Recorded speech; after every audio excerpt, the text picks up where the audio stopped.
going on here? Today we're going to talk about something really simple. It's kind of a simple riff, but an idea. You can think of it as a riff, a lick, a trick, whatever way you think of it. It's just a cool little part that you can play. This is really for probably a lot of beginner guitar players. You're just looking for something to get yourself going. I will say this, you have to know your fretboard. You really do. I can't stress that enough. You have to spend some time getting to know your fretboard. And this can actually help. This riff can help achieve that, because I'm basing it off of just the two strings. Strings 2 and 3, or if you want to say, right, the B and the G string, right? So I'm just playing this in the key of C, all right? So the trick is you're just going to play to each chord that you're playing over. So if I was playing over the C chord, right, what I have to do is I have to go find my C. I need to find my C on the second string, right? So the second string, I'm going to go up here, 13th fret. It's my C, all right? I could go down here on the first fret.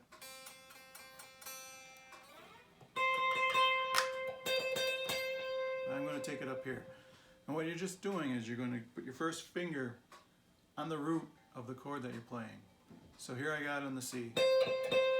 You're going to go to the second note of that scale or that chord. And in this case, it's just going to be 2 frets up, all right? And it's a D. And I'm bending that.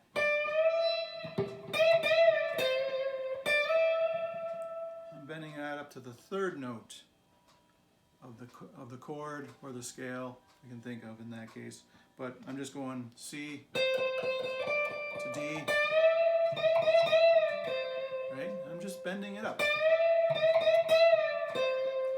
But landing, I'm emphasizing the root of the chord. In this case, again, the C. I'm just going to, right? So you're playing a C chord.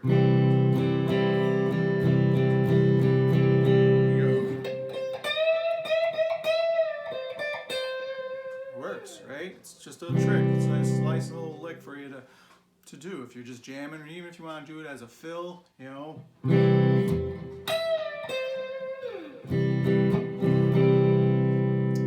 Alright, so again, I'm playing this in the key of C.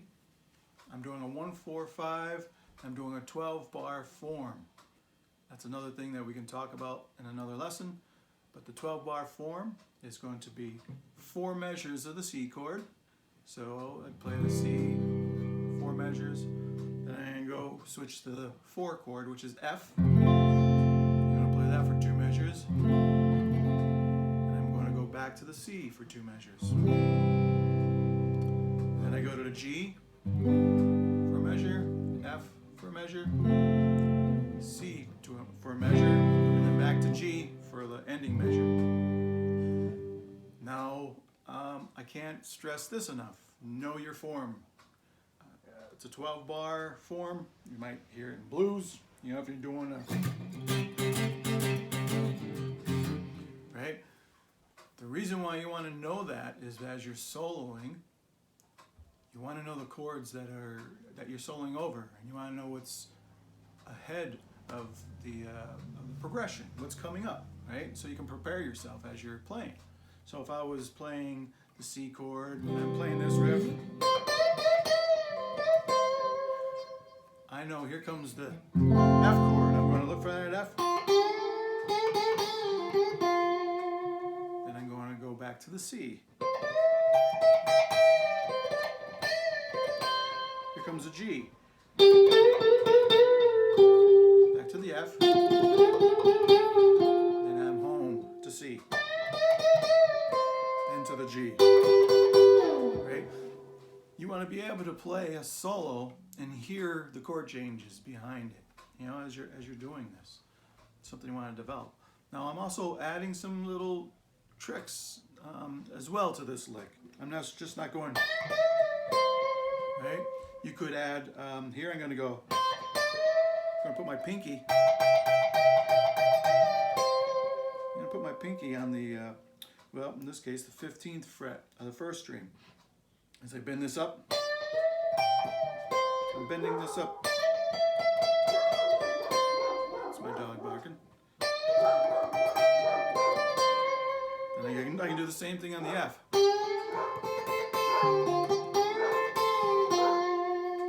I can go back to the C. To the G.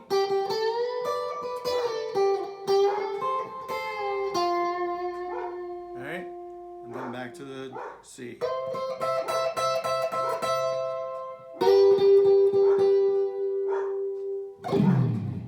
Alright?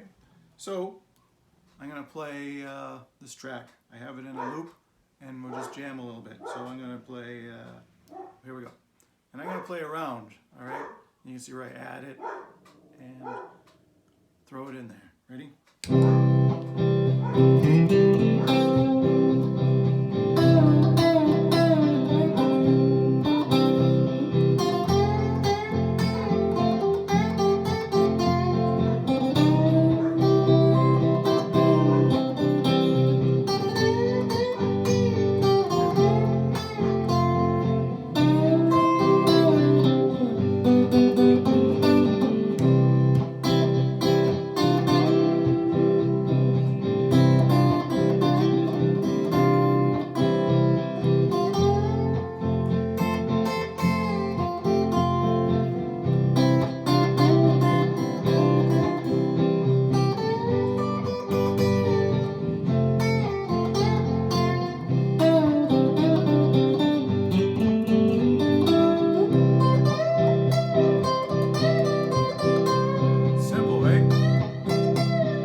It's pretty simple to do. Again, though, you can see how important it is to have to know your chord progression, and that's a big eye opener for me, especially in soloing. I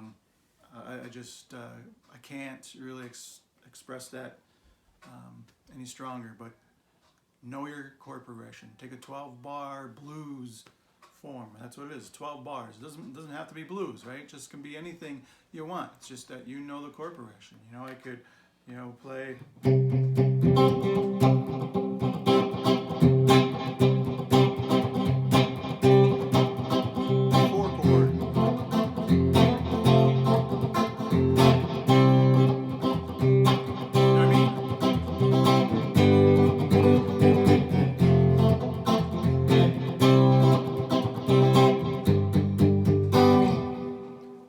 So what I'm going to do, I'm going to play this loop, and I'm going to let you jam over this.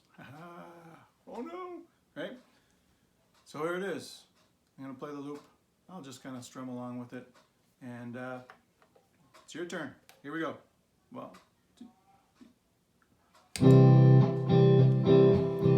C chord, right? Here comes the F. Play the F.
that chord. You're finding the root.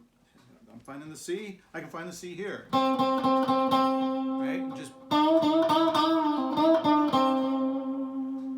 right. Here comes that F chord. So okay, where is the F note? I can find the F here and go. Right? Here comes the C again. I'm just bending, right? I'm bending. Here's the C. I'm bending the D up to the E, right? I'm bending it up 2 frets, D to E. So I'm really targeting the third of the chord, right? C, third of the C is E. I'm doing that for everything. I'm doing that for every chord. Here I got the F. I got the F. I'm taking the 2, the second note, right? In this case, we got F, right? Then we have the G. And I'm going to target the A. But then I want to land on the root of the chord. Back to C. Same thing with G. F again. Back to C.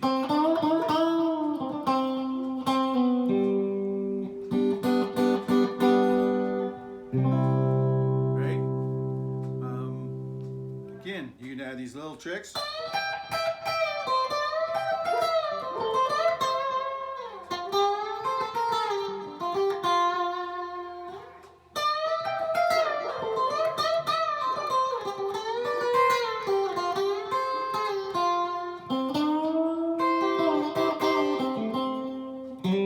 What's nice on this one is you can add the pinky across strings 1 and 2. You get that country-ish type of thing.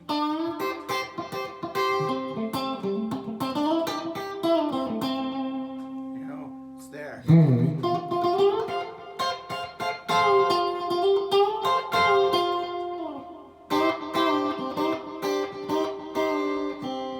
It just gives you an idea. I know some of this stuff is kind of advanced for you beginners, but that's what I'm trying to target here is you, the beginners, and you're like, what do I do? Easy riff, but again, you have to know your fretboard, right? Because you have to know where the roots of these chords are. That's really, I can't stress that enough again. But that's something. Give it a try. I'll see if I can put some kind of PDFs or something up, but really I'm just trying to show you right here, you know, one-on-one, and hope you get something out of it. If you have any questions, just give me a contact and enjoy. All right, bye.